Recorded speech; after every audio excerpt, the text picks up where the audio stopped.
Daddy, ang sarap niyo rin po palang magluto. Winner. Winner na winner. Malaban si Daddy. Ano para si Mami magluto? Siyempre naman, tinulungan ako ng mami niya. Oh, sige, bilisan niyo nang kumain. Baka malate kayo sa klase niyo. Mami, pwede po ba magpaayos ulit ng buhok? Pi kasi namin mamaya para hindi magulo yung buhok ko.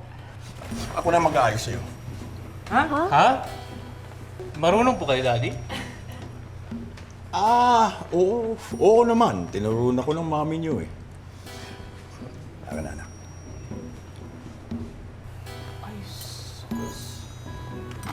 Nakakatuwa naman kayong mag-asawa, oh. Nagtutulungan, nagtuturuan. Ang sweet-sweet niyo. Totoo yan.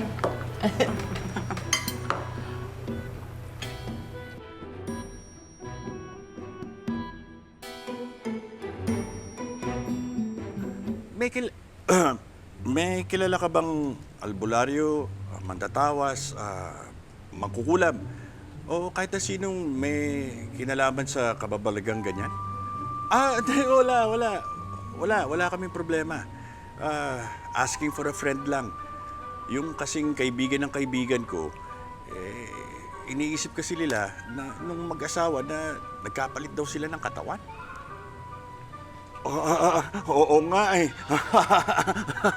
Nakakatuwa nga eh. Di ba? Parang hindi naman kapani-paniwala. So, may kakilala ka ba? Oh, sige. Salamat na lang, ha. Ay! Diyos ko. Chika na chika, wala naman palang kilala. Pating nga niyan. Ano bang ginagawa mo dyan? Wala rin akong mahanap dyan eh. Bakit ba naman kasi nagkapalitan ng katawan, ano? Tsaka, pwede naman sa basketball player o kaya sa presidente. Bakit dito pa sa katawan mo? Alalalalalalala! Hoy, sexy ka kaya sa akin dati, no? Tsaka sino bang may gusto dito sa katawan mo? Buti sana kung ikaw si Gabby Concepcion, ang sarap sanang humarap sa salamin. Hoy! Ikaw, Han, ha? Mas nakaras mo kaya ako dati, no? Panay nga, padala mo sa akin ng cupcake, no? Oh my G! Speaking of cupcakes, may mga orders ako today! Teka.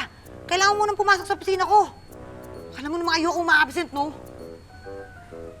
Kaya mo bang gawin yung mga orders ko? Ano naman ang kinalaman ko dyan sa mga bake-bake na yan? Oh, meaning, ako pa rin ang gagawa. Meaning, absent ka today.